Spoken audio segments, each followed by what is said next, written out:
America और Iran के बीच कई दिनों से जारी सैन्य तनाव के बीच अब राहत की खबर सामने आई है। दोनों देशों ने फिलहाल एक दूसरे पर हमले रोकने पर सहमति जताई है और अब बातचीत के जरिए समाधान निकालने की कोशिश भी हो जा रही है। देखिए, अमेरिकी अधिकारियों के मुताबिक 17 जून को हुए समझौते के सभी मुद्दों पर चर्चा जारी है। इसी कड़ी में मंगलवार को कतर में दोनों देशों के पुख्ता लोग हैं वो मौजूद थे।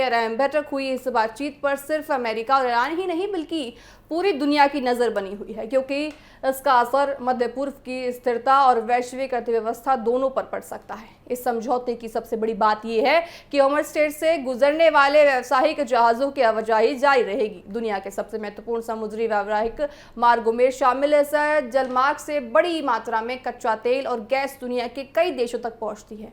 अगर ये आवाजाही रुकती है तो अंतर्राष्ट्रीय बाजार में तेल की कीमतों में तेजी आ सकती है और कई देशों की अर्थव्यवस्था प्रभावित भी हो सकती है। ऐसे में जहाजों का संचालन जारी रखने पर बनी सहमति को सकारात्मक संदेश के रूप में देखा जा रहा है। हालांकि बातचीत की इस पहल से पहले देखिए, दोनों देशों के बीच हालत काफी तनावपूर्ण बने हुए हैं।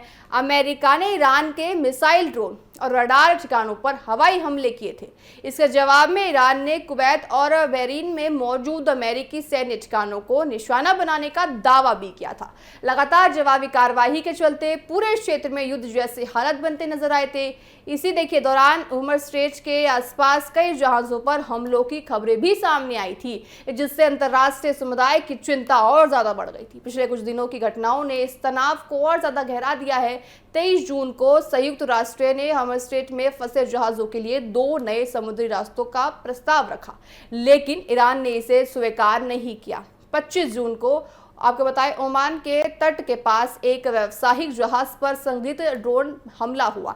इसके बाद 26 जून को अमेरिका ने इसे समझौते का उल्लंघन बताते हुए ईरान के नए कई सैन्य ठिकानों पर हमला भी कर दिया। अगले ही दिन ईरान ने जवाबी कार्रवाई का दावा किया कि क्षेत्र में एक अन्य तेल टैंकर पर भी हमला हुआ है। 28 जून को दोनों देशों के बीच एक बार फिर सैन्य कार्रवाई हुई, लेकिन अब दोनों पक्षों ने फिलहाल बातचीत का रास्ता अपनाने की सहमति जता ली है।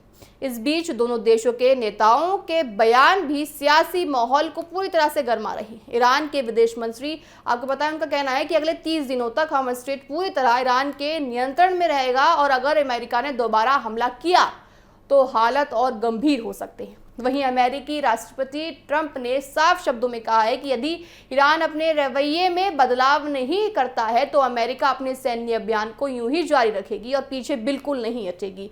दूसरी ओर ईरान की IRGC ने भी क्षेत्र में मौजूद अमेरिकी सैन्य ठिकानों को चेतावनी दे दी है। अब सबसे बड़ा सवाल देखिए ये उठता है कि क्या कतर में होने वाली बातचीत इस तनाव में पूरी तरह खत्म कर पाएगी या फिर ये सिर्फ अस्थायी राहत साबित होगी। फिलहाल देखिए, दोनों देशों ने सैन्य कार्रवाई रोकने का फैसला जरूर किया है, लेकिन जमीन पर हालत अभी भी पूरी तरह सामान्य नहीं है।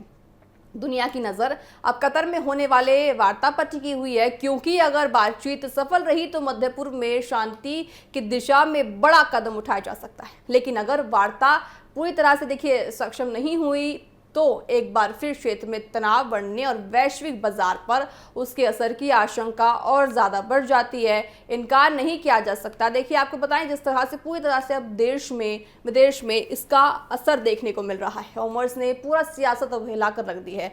देखा जाएगा कि दोनों देशों के बीच में जो ये युद्ध है आखिर कब तक जाके रुक पाता है और कब सबको इस पर राहत मिल पाती है।